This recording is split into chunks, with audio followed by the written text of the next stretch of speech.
ஓம் சாய்ராம். நல்லது நினைப்போம், நல்லது நடக்கும். 48 நாள் தவத்தில் இன்னைக்கு நம்ம 25வது நாளில் இருக்கோம்.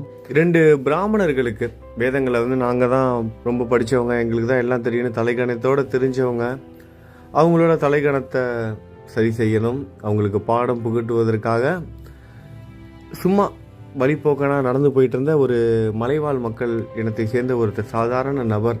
அவருக்கு பூர்வ ஜென்ம ஞாபகங்கள் மூலமாக வேத சாஸ்திரங்கள் அனைத்தும் அவர் தெரிந்து கொண்டு அவர் மூலமாகவே ஸ்ரீ குரு அந்த மதம் பிடித்த 2 பிராமணர்களுக்கு பாடம் புகட்டினார். இப்போ ஸ்ரீ நரசிம்ம சரஸ்வதி குரு அந்த ஆதி திராவிடர், அதாவது மலைவாழ் மக்கள் இனத்தை சேர்ந்த அவருக்கு யாரெல்லாம் என்னென்ன பாவம்லாம் செய்தால் மறுபிறவியில் எப்படிப்பட்ட பிறவியெல்லாம் கிடைக்கும் அப்படின்னு சொல்கிறாரு. ஒரு விஷயம் இந்த பதிவை நான் ஆரம்பிக்கும் போதே சொல்லிக்கிறேன். நிறைய இடங்களில் பார்த்தீங்கன்னா குரு சரித்திரத்தில் பார்த்தீங்கன்னா பிராமணர்கள் அந்த மாதிரிலாம் வரும்.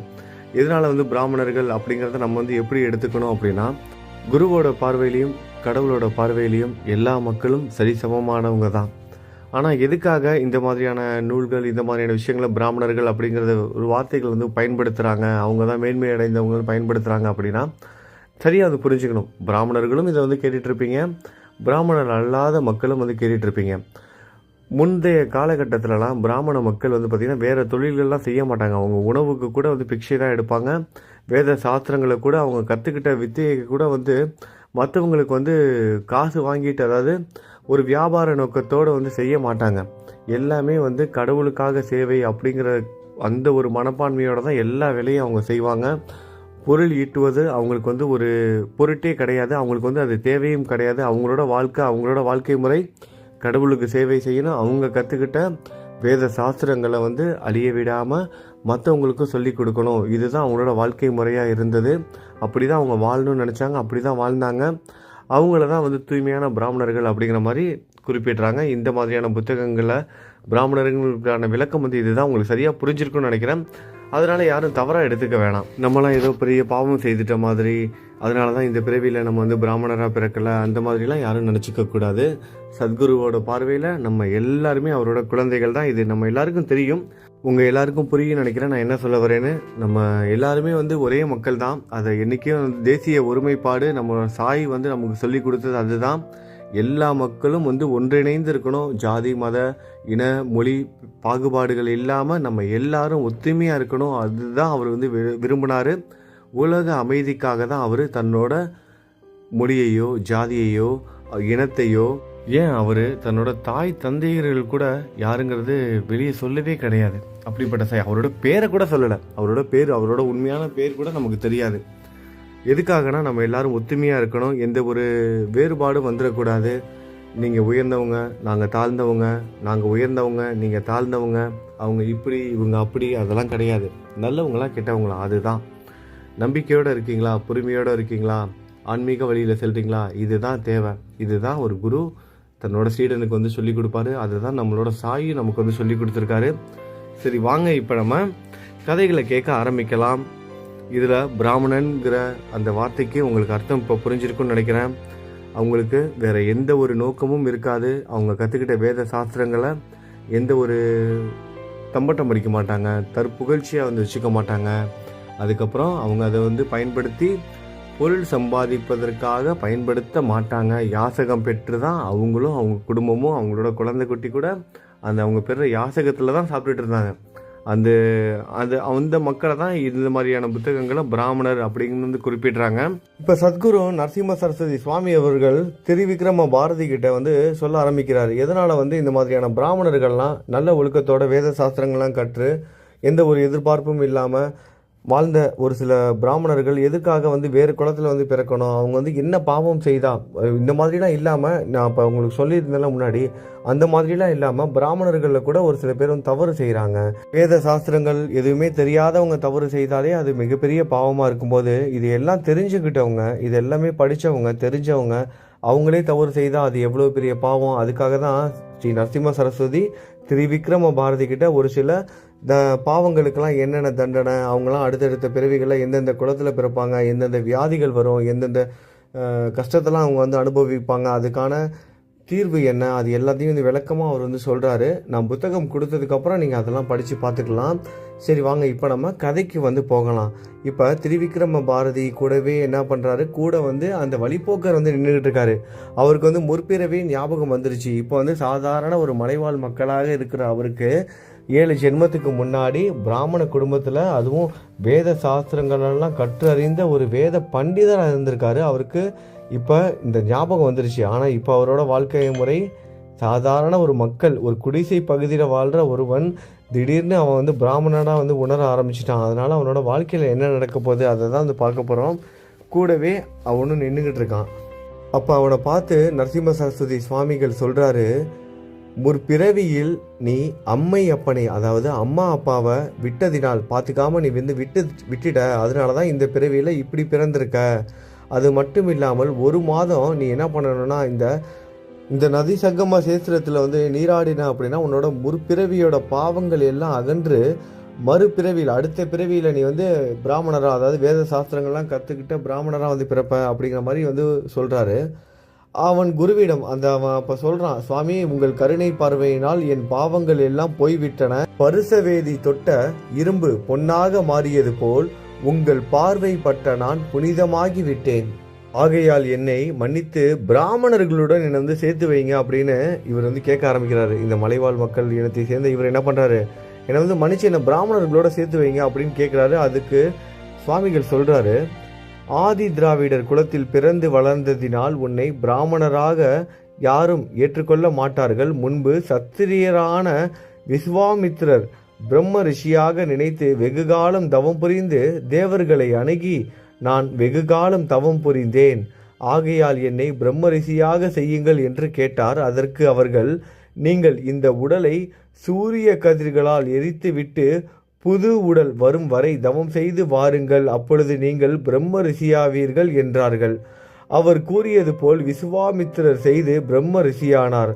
அப்பேற்பட்ட விஸ்வாமித்திரருக்கே அப்படியென்றால் சாதாரணமான உன்னை எப்படி பிராமணராக ஆக்க முடியும்? ஆகையால் நீ முற்பிறவியில் செய்த பாவத்திற்கு பரிகாரம் செய்து மனம் திருந்தி வாழ்ந்தால் அடுத்த பிறவியில் பிராமணராக முடியும் என்று சுவாமிகள் அவனுக்கு விளக்கமும் கொடுக்கிறாரு.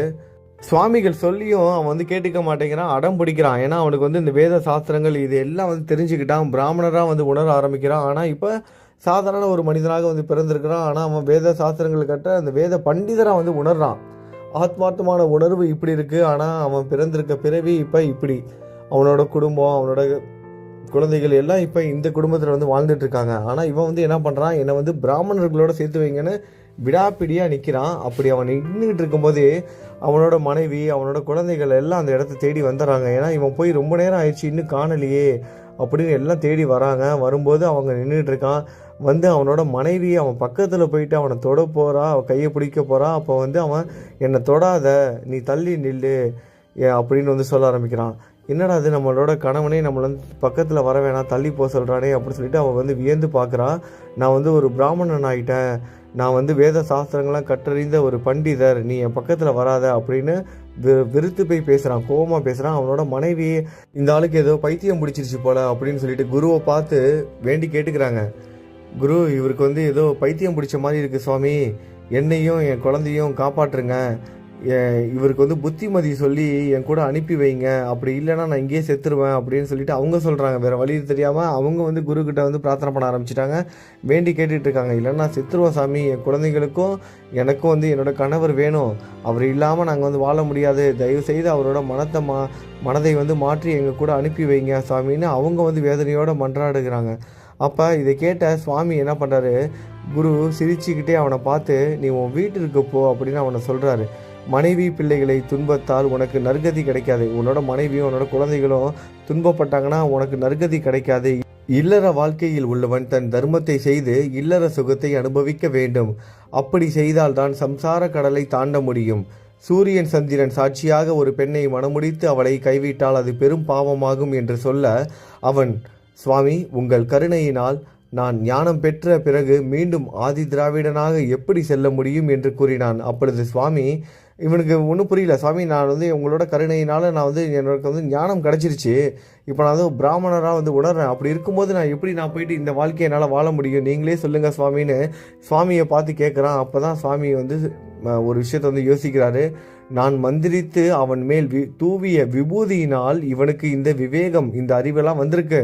அதை அவனோட உடல்ல இருந்து நம்ம வந்து அகற்றிட்டோன்னா அவனுக்கு தற்செயலாக வந்த விவேகம், அதாவது அந்த ஞானம் எல்லாம் வந்து போயிடும் அப்படின்னு சொல்லிட்டு என்ன பண்ணுறாரு, தன்னோட சீடனை கூப்பிட்டு ஒருத்தனை கூட்டிகிட்டு வர சொல்கிறாரு. அவன் வந்து எப்படி இருக்கணும் அப்படின்னா, ஒரு பணக்காரனாக இருக்கணும், ஒரு பிராமணனாக இருக்கணும், அவன் வந்து பணக்காரனாக இருக்கணும், அதே நேரத்தில் கஞ்சனாகவும் இருக்கணும்.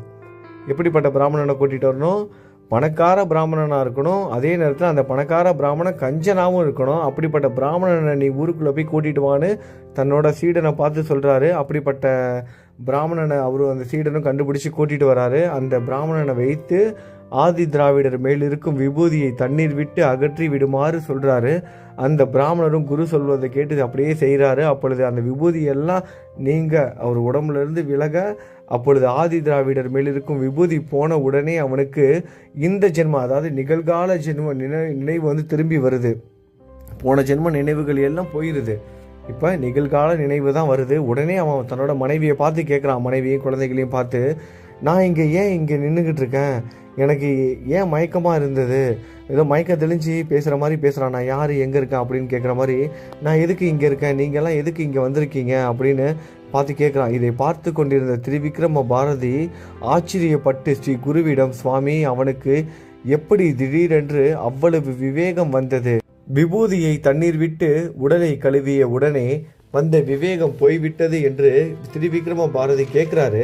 அதற்கு சுவாமிகள் சொல்கிறாரு, ஸ்ரீ குரு, நான் மந்திரித்து அவன் மேல் தூவிய விபூதியினால் அவனுக்கு விவேகம் வந்தது.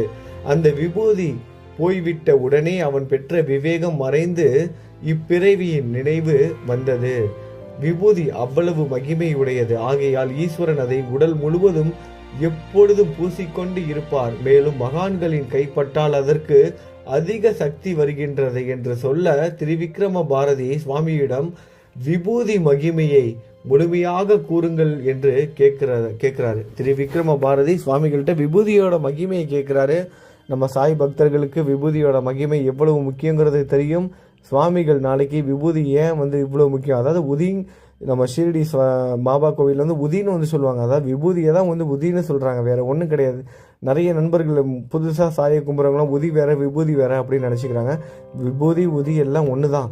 சாய் கோவிலில் வந்து கொடுக்குற, அதாவது அந்த துணியிலிருந்து எடுக்கிற விபூதியை தான் வந்து உதின்னு வந்து ஷீரடி கோவில்கள்லாம் வந்து சொல்லிக்கிட்டு இருக்கோம். உங்கள் எல்லாருக்கும் இது எல்லாமே நல்லாவே தெரியும். நாளைக்கு நம்ம விபூதியோட முக்கியத்துவம் என்ன அப்படிங்கிறத வந்து தெரிஞ்சுக்க போகிறோம். நாளைய பதிவில் சந்திக்கலாம். நல்லது நினைப்போம், நல்லது நடக்குமோம். சாய்ராம்.